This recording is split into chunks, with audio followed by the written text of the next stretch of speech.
Assalamualaikum warahmatullahi wabarakatuh. Perkenalkan, nama saya Nurwahyu Adita dengan NPM 6603251100 dari akuntansi kelas C. Di sini saya akan menjelaskan tentang bagaimana cara saya mengerjakan kuis nomor 1 dan kuis nomor 2 di mata kuliah pengantar akuntansi.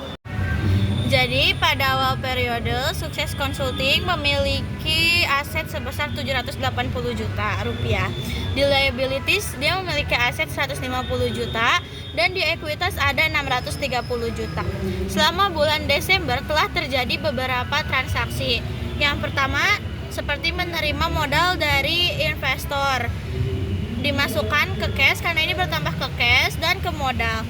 Lalu yang keduanya ada membeli bangunan dan peralatan secara tunai, berarti berkurang di cash, menambah di peralatan juga. Nah, selanjutnya dimasukkan transaksi-transaksi ke dalam akun sesuai dengan transaksi yang telah ada di soal. Dari seluruh transaksi tersebut terjadilah perubahan. Yang pertama, aset meningkat karena adanya modal baru, pendapatan jasa, serta pembelian mobil secara kredit. Ini. Sedangkan yang ekuitas ini menjadi meningkat karena ada tambahan modal 820 juta rupiah dari pendapatan jasa dan dikurangi oleh beban gaji. Jadi di posisi Jadi posisi akhir perusahaan pada tanggal 31 Desember itu 970 juta rupiah. Di liabilitas ada 150 juta rupiah dan di ekuitas 820 juta rupiah. Ketika ini dijumlahkan, hasilnya akan menjadi 970 ribu rupiah. Sama seperti dengan aset, karena asetnya ini 780 juta rupiah ditambah dengan 190 juta rupiah total aset akhir, dan sehingga menjadi saldo akhir 970 juta rupiah. Udah. Jadi lanjut ke kuis yang kedua, ini ada dari PTA. PTA itu menjalankan usaha konsultasi paruh waktu selama bulan Juli yang melakukan banyak transaksi seperti di jurnal ini. Nah, semua transaksi yang ada di soal itu dicatat sesuai prinsip akuntansi, yaitu setiap penerimaan kas di debit dan sedangkan pengeluarannya dicatat di kredit. Nah, yang pertama ada pendapatan. Pendapatan itu dicatat sebagai service revenue. Beban dicatat sebagai expense dan modal atau price ke akun owner capital atau share capital. Jadi seluruh pencatatan di sini sudah seimbang karena semua transaksi sudah dimasukkan sesuai akunnya dan nominalnya juga sudah sama dan sudah dijumlahkan, hasilnya seimbang sesuai dengan prinsip prinsip akuntansi. Kalau sisi debit dan kredit itu harus sama. Udah. Nah, setelah transaksi tadi sudah sama antara debit dan kredit, kita masukkan ke ledger, yang dimana ledger itu akunnya harus disesuaikan satu persatu, seperti ada cash, account receivable, supplies, prepaid rent, dan lain sebagainya.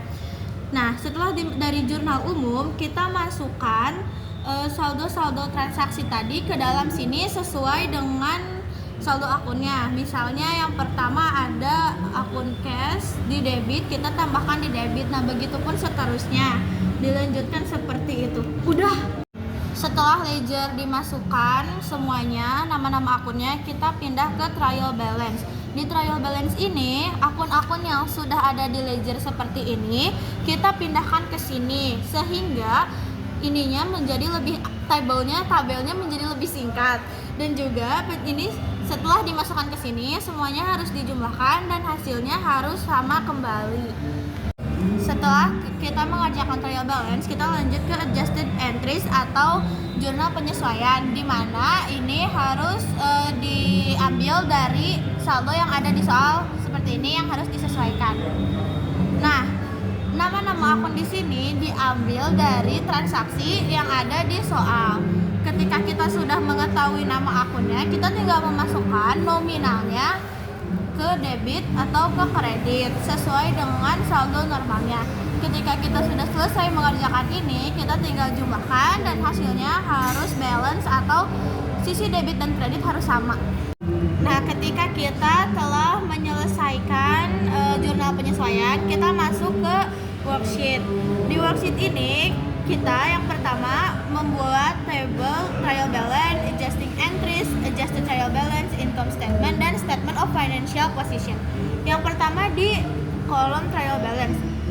Dari trial balance yang tadi sudah kita buat ini, kita masukkan ke sini nama-nama akunnya dan saldonya sesuai dengan yang ada di trial balance. Jika trial balance di debit, maka masukkan di debit dan begitu pun sebaliknya.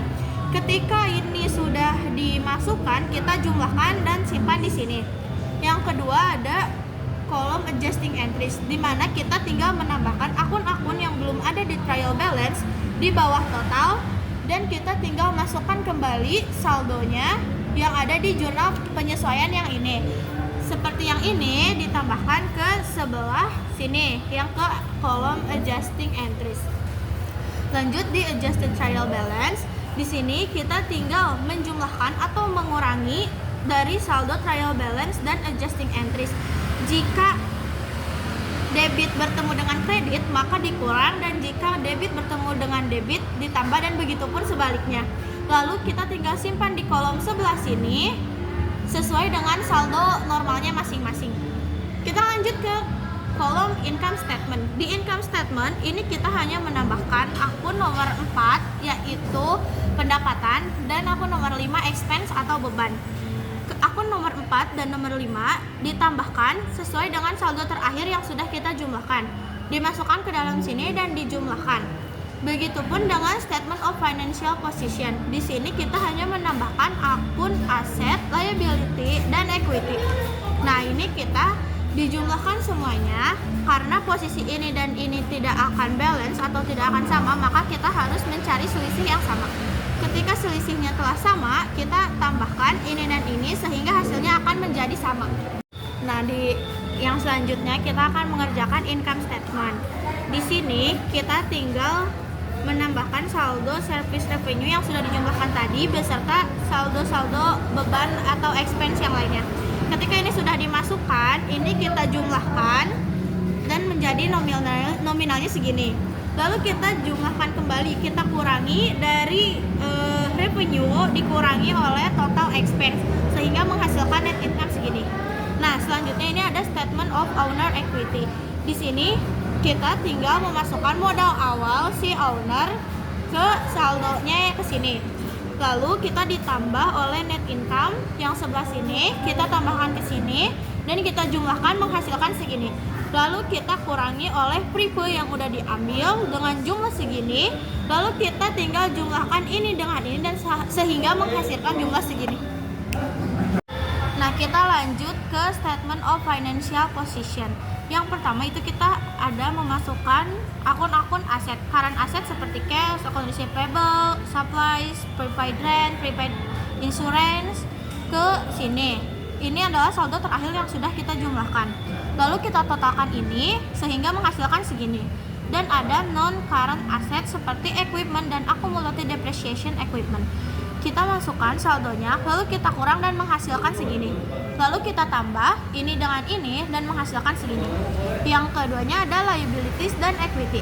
Yang pertama kita tulis adalah liability. Kita masukkan akun-akun nomor 2 ke dalam sini, lalu kita jumlahkan sehingga menghasilkan segini. Dan yang terakhir ada equity. Di equity ini ada modal per 31 Juli. Kita tulis di sini. Lalu kita jumlahkan ini dengan ini sehingga menghasilkan jumlah segini. Nah, ke step yang terakhir itu ada closing entries atau jurnal penutup. Jurnal penutup ini digunakan untuk menolkan semua akun menggunakan akun income summary. Seperti yang pertama ada service revenue, salaries expense, akun-akun beban, akun pendapatan, dan itu dimasukkan untuk ditutup dan dinolkan semua akunnya menggunakan income summary. Nah, ketika selesai dimasukkan, kita jumlahkan semuanya seperti biasa, debit dan kredit harus sama. Dan itu dia penjelasan singkat tentang cara saya mengerjakan quiz nomor 1 dan quiz nomor 2. Terima kasih. Wassalamualaikum warahmatullahi wabarakatuh.